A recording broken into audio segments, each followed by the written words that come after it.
Bonjour, c'est Florian de Golfiquement et aujourd'hui nous allons parler de prise de décision et nous allons voir en détail comment faire pour ne plus douter et hésiter car l'indécision est l'un des facteurs de l'irrégularité chez le golfeur.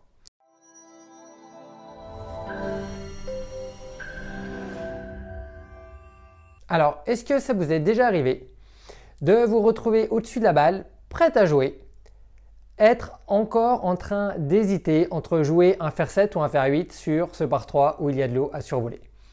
En fait, lorsque vous êtes dans cet état d'esprit, à ce moment-là, malheureusement, vous vous éloignez de votre plein potentiel.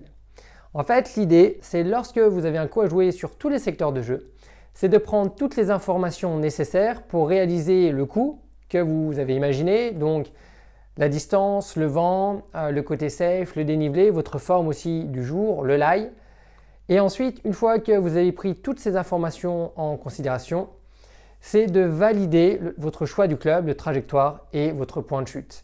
Et ensuite, c'est de vous détacher de cette prise de décision. Car le fait de cogiter et de repenser encore à ce choix de club qui n'est pas complètement certain lorsque vous apprêtez à jouer, entraîne beaucoup de crainte et d'appréhension.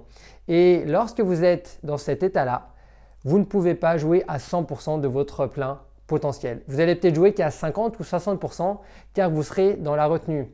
Vous serez peut-être dans la peur d'être trop long, dans la peur d'être trop court, dans la peur de faire une gratte.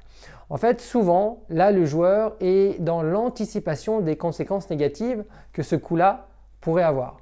Donc moi, ce que je vous inviterai à faire, c'est vraiment de vous détacher, c'est-à-dire une fois que vous avez pris en compte tous les éléments, prenez une décision et ensuite vous passez à une autre étape de votre routine, vous allez rentrer dans votre process.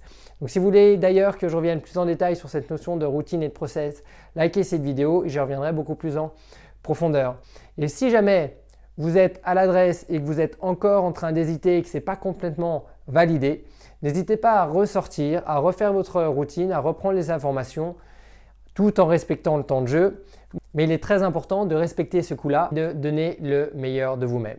Donc dans cette optique de prise de décision, ce que je vous conseillerais, ce serait d'établir lors de votre prochaine partie par exemple, un objectif de comportement qui serait de respecter à 100% le coup que vous avez programmé de jouer.